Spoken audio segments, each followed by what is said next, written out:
Assalamualaikum and good morning everyone. Today I would like to present to you guys about my speech, which is the title is What is Anxiety Disorder? When you hear the term anxiety disorder, what comes to your mind? Is it the pounding of your heart before a big presentations? Or maybe that gnawing feeling in your stomach when you have worried about something you can control? So personally, I've seen friends and family members struggle with anxiety, and it made me wonder, what exactly is anxiety disorder? Where did this term come from? What does it do to the human body? And how do professionals actually diagnose it? So today, I'm here to define anxiety disorder by exploring its etymology, physiological effect, and modern diagnostic criteria. By understanding where the word came from and what it represents medically and emotionally, we can begin to see that anxiety disorders are more than just feeling nervous, but they real diagnosable mental health conditions that affect millions. So let's begin with the word itself. So, the etymology of the word anxiety. The term anxiety has root in Latin. It's originated from the word anxietus, which translates to trouble or distress. Dig a little deeper and we find it come from the verb anger, meaning to choke or to cause distress. Now, that powerful imagery imagines feeling like you're being choked, that tightness in your chest, shortness of breath, and this is exactly what many people with anxiety feel physically. So the second part of the term, disorder, implies that something is out of order, that the normal functioning of the mind or body has been disrupted. So when we say anxiety disorder, we're really talking about a chronic and distressing conditions that interface with a person's ability to function normally, like emotionally, physically, and mentally. So what actually happened in the body during anxiety?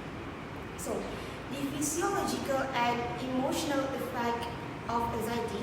Anxiety isn't just in the mind, but it's deeply rooted in our biology. When someone experiences anxiety, their fight or flight response kick in. This is the same survival instinct our ancestors used when they faced predators. So what's happened?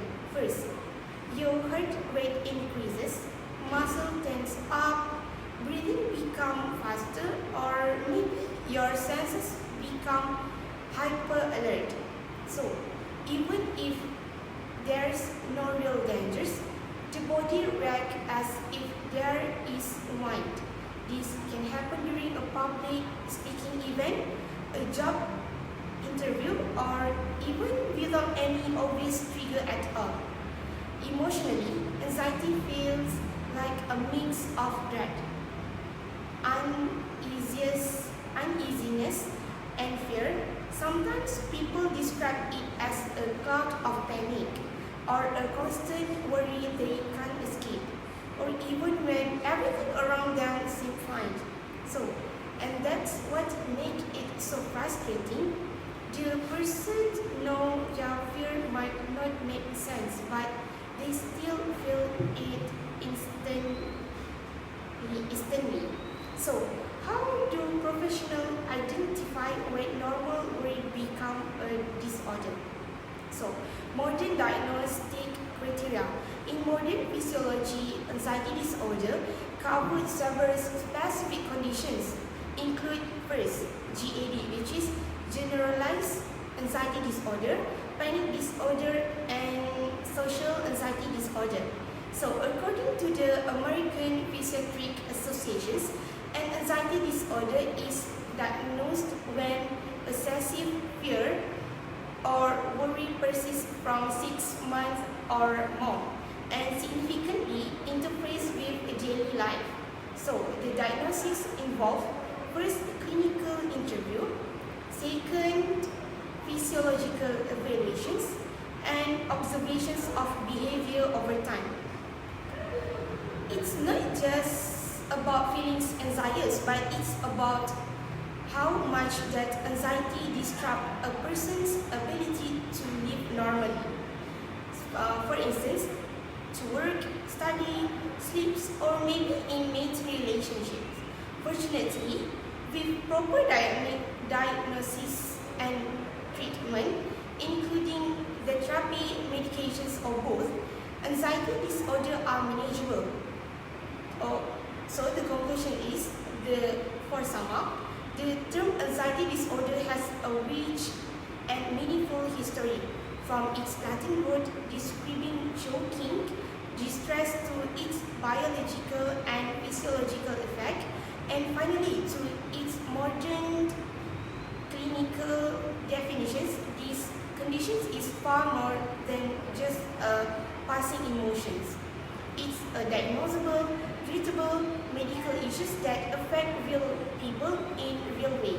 So the next time you hear someone says that have anxiety, do not dismiss it. Understand that they may be experiencing that just worry, but powerful consumption conditions that touch every part of their life. By educating ourselves, we can reduce that stigma and help create a more empathetic and informed world. That's all from me. Thank you.